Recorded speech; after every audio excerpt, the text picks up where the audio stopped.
For over 2 centuries, Japan had been a world unto itself, a society intentionally sealed off from the relentless march of global change. But in the summer of 1853, that carefully constructed isolation was about to be shattered forever. Imagine the scene.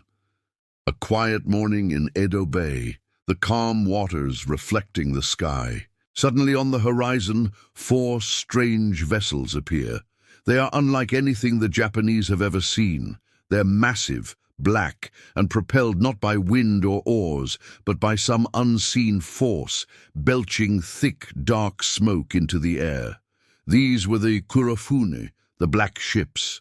The shock and panic were immediate. People fled the coast, convinced these were floating, fire-breathing volcanoes or fortresses sent to destroy them.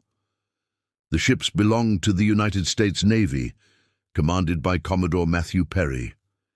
He carried a letter from the American president with a simple yet earth-shattering demand: open Japan for trade or face the consequences. This was no polite request. It was an ultimatum backed by the overwhelming power of modern naval cannons, which Perry made sure to demonstrate. The ruling Tokugawa shogunate was thrown into chaos. For 250 years, their power had been absolute, built on tradition and the exclusion of foreigners.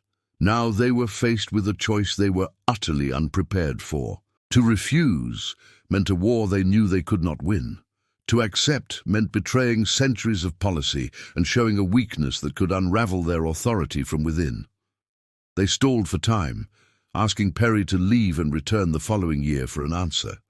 Perry agreed, but he left behind a terrifying promise: he would be back, and with an even larger fleet. The arrival of the black ships was more than just a diplomatic incident. It was a cultural and psychological earthquake. It exposed Japan's technological vulnerability in the most dramatic way possible. The samurai, with their swords and traditional armor, were suddenly confronted with the reality of steam power and explosive shells. This single event lit a fire under Japanese society, forcing a painful and urgent debate. Should they fight and preserve their honor, or should they adapt and learn from these powerful outsiders to avoid being colonized like so many other nations in Asia? The countdown had begun, and the fate of the shogunate and of Japan itself now hung precariously in the balance. Thanks for watching. If you found this glimpse into history fascinating, be sure to hit that like button and subscribe for more stories that shaped our world. See you next time.